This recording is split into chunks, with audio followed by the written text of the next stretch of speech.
There are fears there could be up to 250,000 more flats and apartments in the UK with dangerous flammable cladding than was previously thought. The figures follow a report from the National Audit Office which found more than 7,000 additional unidentified tower blocks could be affected by the crisis following the Grenfell Tower fire in London 7 years ago. Our reporter Phil Hendry has more. The cladding crisis has already blighted the lives and finances of hundreds of thousands of people across Britain. Now it has the potential to double in size, says the National Audit Office. I'm not the only cladding hostage. People like Richard Moore, who I interviewed in his South London flat earlier this year. What does he think now? The idea that twice as many people just makes me angry, to be honest. And if you needed evidence, these figures support that evidence. It's a national scandal that is not getting the attention it deserves. This is the first time the Ministry of Housing has made public its estimate for just how many tower blocks it thinks could have flammable cladding. Previously, it's only published the numbers already in the various schemes to fix them.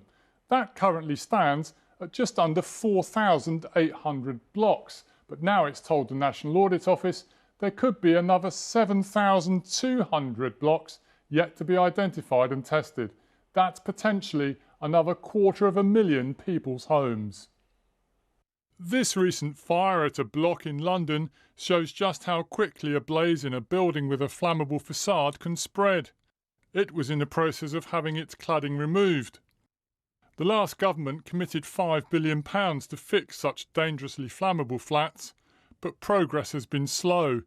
The NAO report tries to identify why. We recognise in the report the emotional and financial distress those affected have gone through. We also note how complex it is to try and identify these buildings. Things like complex ownership structures, trying to trace developers, even down to building materials not matching records have all caused issues. The Grenfell tragedy will cast an even longer shadow if the government's latest estimates are correct, with repair costs tripling to over £16 billion.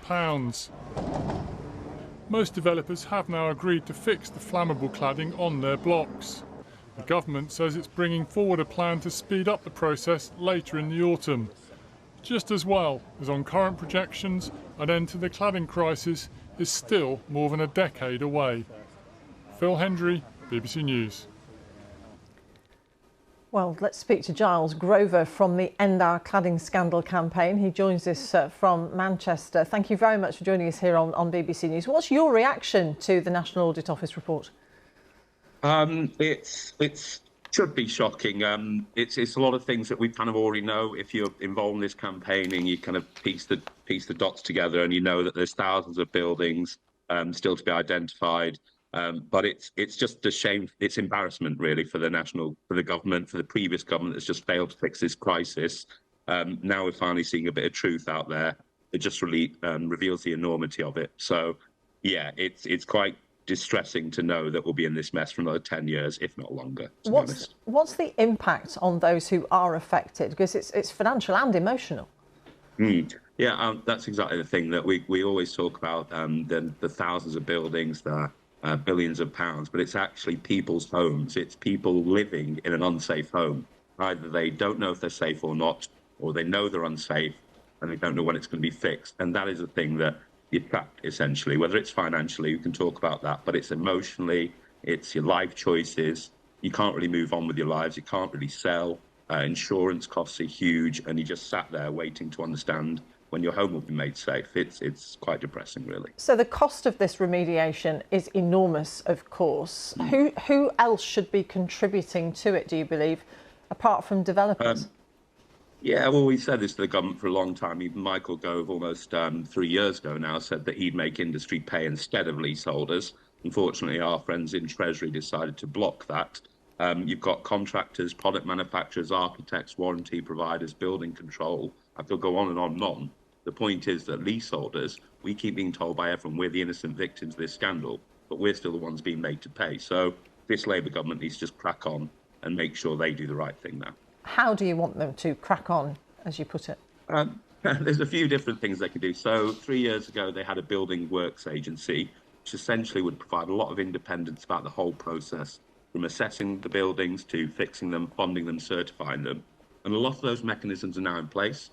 You've got the Homes England grant funding scheme that's got a lot more autonomy.